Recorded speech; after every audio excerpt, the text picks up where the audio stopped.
Hello guys and gals, me Mutahar, and you know what? I choose violence today, let me tell you. Now, every day in the morning I have a ritualistic practice of sitting my dumpy on the fat toilet, and I look at the actual, I look at the news in the morning, I see what's going on.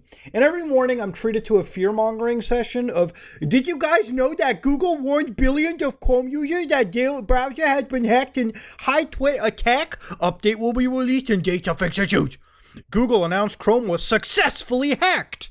Now again, I just want to reiterate, the English language is kind of treated like it's treated poorly, okay? Now also, if you read dailymail.com, look, your heart's in the right place, but clearly you're not the sharpest tool in the shed. This is a dog shit website. Do not subject yourself to it. Google has warned billions of Chrome users that the browser has been successfully targeted by hackers. Again, I like how they said that it was successfully hacked, and then they have to say targeted by hacker, because obviously targeted by hackers is not as juicy as the word successfully hacked. Oh my god, congratulations! Now, of course, further hack details are currently being restricted by the company until a majority of users are updated with a fix. I'm going to be honest here, that's standard practice. Why would a company detail how an exploit works before a majority of the user base of said software have even updated to that version? Wow, guys, we know that most people haven't updated, but hey, hackers, here's how you can exploit them before they even download the update. Oh boy! Yeah, I don't think any company is going to do that, okay?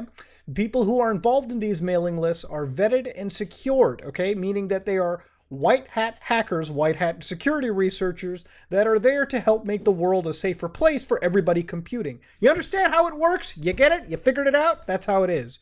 Now, of course, Daily Mail is not the only rule here. You've got News Nation. And they've got even a video. Massive hack hits Google's Chrome. Whoa, look at that. If you use Google Chrome, beware, your information could be compromised. Now, again, it's not like there's blatant misinformation, but this is the same kind of fear-mongering shit that I saw back in Y2K. Now, to understand, Y2K was actually a serious situation. A lot of engineers sat down, fixed it up, made sure that they mitigated in the years leading up to it. But the media made it sound like, oh boys, guess what? The world is coming to a definite end. Asteroids are going to hit us. You know, zombies are going to attack as soon as the clock turns into the year 2000. Now, of course, even beyond that, you've got numerous websites like Hot Hardware. Google warns billions that Chrome has been hacked. Oh no, patch this version ASAP. And then, of course, they teach you how to update. Again, not bad advice. You should always update your browser. But again, people are thinking that, oh no, my computer's been hacked. I might have to cancel all my credit cards. This is scary. And of course, they even mentioned that same quote. Access to bug details and links may be kept restricted until a majority of users are updated with a fix. This specific quote reveals that there was something very wrong in the previous version of Chrome. Yeah, they had an exploit. They patched it, just like every fucking piece of software ever created on God's green earth. Okay, do you get it now? Do you understand? Then again, this is the same site that made a whole article about huge GTA 6 leak claims Rockstar's new graphic engine is incredible. Wait, are you telling me the game that released probably over a decade after its previous iteration? The graphics are better? No fucking way. Holy crap. Let me hold on to my rectum. I think it's about to pop. But you know what? I'm going to leave it because these news sites piss me off more than I could ever imagine. Now, if you want to go to the actual boring little release page, this is where they all got their fear-mongering from, okay?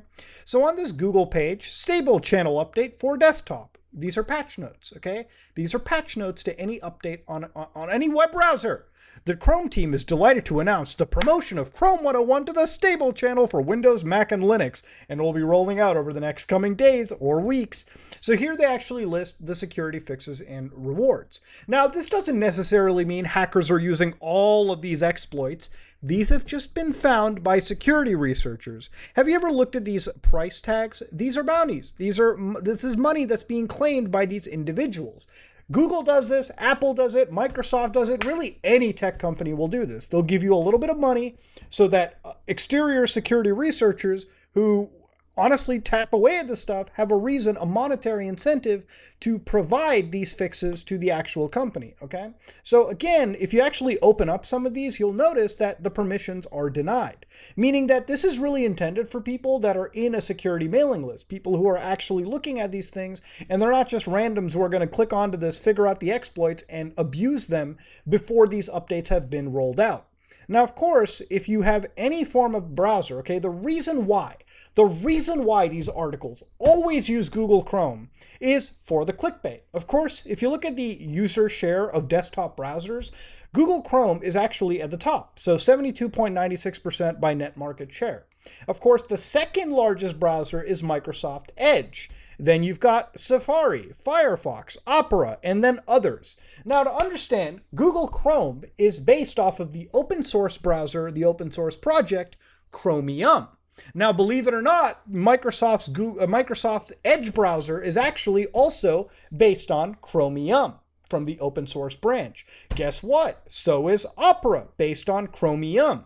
So, I don't know about Safari. I think people just use Safari to download shit, like fucking Google Chrome anyways, or Firefox. Firefox is based on an open source Firefox core, okay?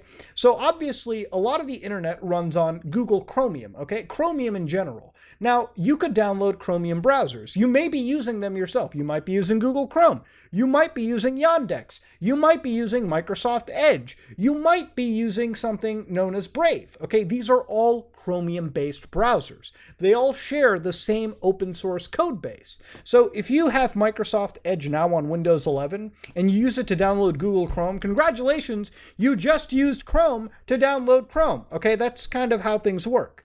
Now, because of the open source variant of Chromium, you can actually go to their webpage and download Basic Chromium for your operating system. I use Basic Chromium. On my system, that's pretty much what I get down to. Now, these updates all get passed around to eventually Chrome in general, which means even on Chromium, if I check the updates on this, you'll see that I'm on version 1.01 the official build, meaning I am on the official build that has been rolled out for the Chromium branch. So again, the beauty of open source is like this. Let's say Microsoft finds a weird, shady exploit. They can then send a fix to the Chromium branch, and that branch, once accepted, can then pass and disseminate that fix amongst every Chromium browser out there, Chromium-based ones. So even if you don't use Microsoft Edge, inadvertently, because of open source principles, Microsoft just helped secure your computer, even if you use something like Brave or just Google Chrome in general. That's the beauty of open source. The smaller guys and the big guys work together to create a product that is free, open source, and transparent for everyone involved. You get a good product, in theory, and you get to share it around and make it better as a community, as a whole, all right? Whole kumbaya level shit. Now, of course, in this case, Google Chrome is specifically being targeted as their browser's been hacked. Billions beware. Hackers might be getting your shit. Now, of course, there are general truths to this situation. Obviously, when security exploits are found, it's ideal to update your browser. Guess what? It's ideal to update anything. Anytime a company tells you, hey, can you update your operating system? Hey, can you update the program that we're building? There might be some security issues that probably were exposed, but you can see, it doesn't sound fear-mongery when I say it like that, but this is just general practice. I'm so sick and tired of waking up and seeing these abhorrent, like tabloid-esque computer articles trying to fear everyone into scaring, just fearing using their computer in general. So I'm going to show you what it looks like when a browser is compromised. I figure these videos are better if I can just show you the extent of like spooky situations, right? Just like what can actually happen on a computer. So here I've got two virtual machines, okay? I've got Fedora, which is a Linux-based system, and then I've got a standard bare Windows 10 machine. Nothing on it but Microsoft Edge, okay? New Edge. So let me show you how things work, okay? Now here I installed something called Beef, which is the Browser Exploitation Framework project. It's a very powerful pen testing tool for browsers in general. Now here, I've actually got two URLs, the UI and the hook. So what we're actually going to do is we're going to launch the UI real quick onto our browser right now. So here I'm actually going to log in with a password and username that I just set myself. It's user123. Again, I'm going to log in, and here's what the page looks like from the hacker's POV. Now, generally what the hacker is going to do is they're going to send an exploited web page to the actual victim, whether it be over Discord, a PM, whatever you want to call it. This is going to run a script, this is going to run a hook that'll allow this person's browser to be effectively hacked into. So again, the malicious link, in this case, I'm going to show you the most optimal style of hack. Obviously this won't work. I'm just doing this for a demonstration reason, just for educational sake. Do not ever attempt this. Now what I'm going to do is I'm going to type in the words, I'm going to actually connect to this browser that I'm hosting on this Linux server. So it's 10.0.2.5/demos, demo/basic, I think. Inside here, I just opened a page that said you should be hooked into Beef. Now immediately on this system, it's told me that I got a new hooked browser. So I'm going to open this page up a little carefully. On the left tab here, you can see that I've actually hooked into one browser. It says that I'm on Windows 10, my victim is using Windows 10, and its browser is Edge. So I'm going to click on this, and here you can actually start to realize a lot of information that's being leaked from that one specific system. Again, what's really scary about this is once I've been hooked into this browser, I can then launch a whole bunch of exploits on the system.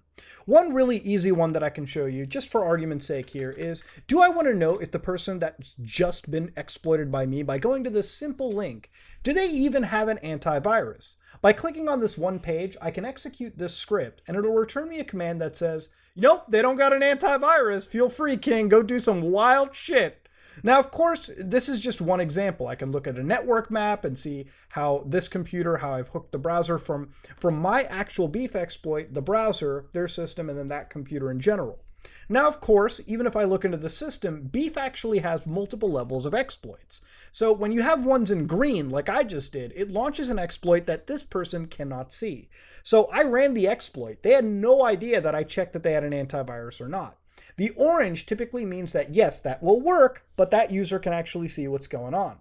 Now, white means that it is yet to be verified, and red means that it will not work against that target. Now, this is such a powerful framework that even if you're on something like a cell phone, for instance, and you connect to this, okay, using like whatever your device is, the web browsers here, you can actually hack cell phones as well.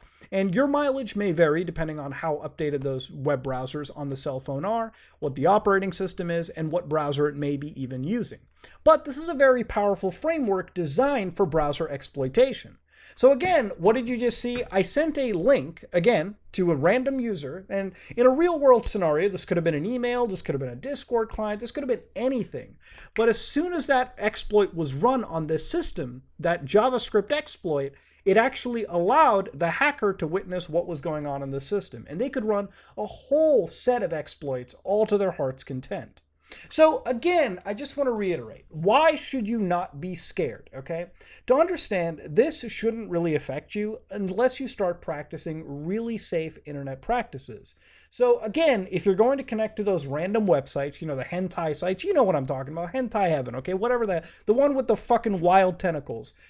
And you might connect to websites that don't have their security apparatus updated. Maybe they ask you to install some special plugins or whatnot. Do not do that, okay? You're connecting to weird sites. You may be running potential code that could have you exploited. You might be installing weird plugins that may exploit and read your file data on your browser.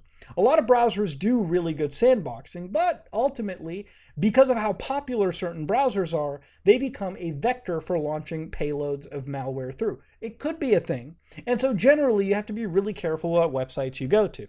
Now, I know I'm going to sound like a broken record, but I generally used virtual machines for browsing the web or just using Discord in general. Basically, anything that's a web front end, I like to use virtual machines on. A lot of modern day hardware, especially if you have a gaming computer, even a laptop, even something low end, a lot of modern day processors actually have virtualization extensions built in. So you can actually use virtual machines with very little performance overhead. So if you have enough hard drive space, you know, around 40 gigabytes, you can actually install a Windows virtual machine or a Linux virtual machine, install a web browser, and browse the internet within a virtual machine. So let's say you do go to that one shady website, or you do download that one shady program and you do run it. Generally, a virtual machine will protect you. It's not foolproof. Generally, you know, I would say 99% of it, you're going to be safe. It doesn't mean virtual machines can't have some exploits that directly target them.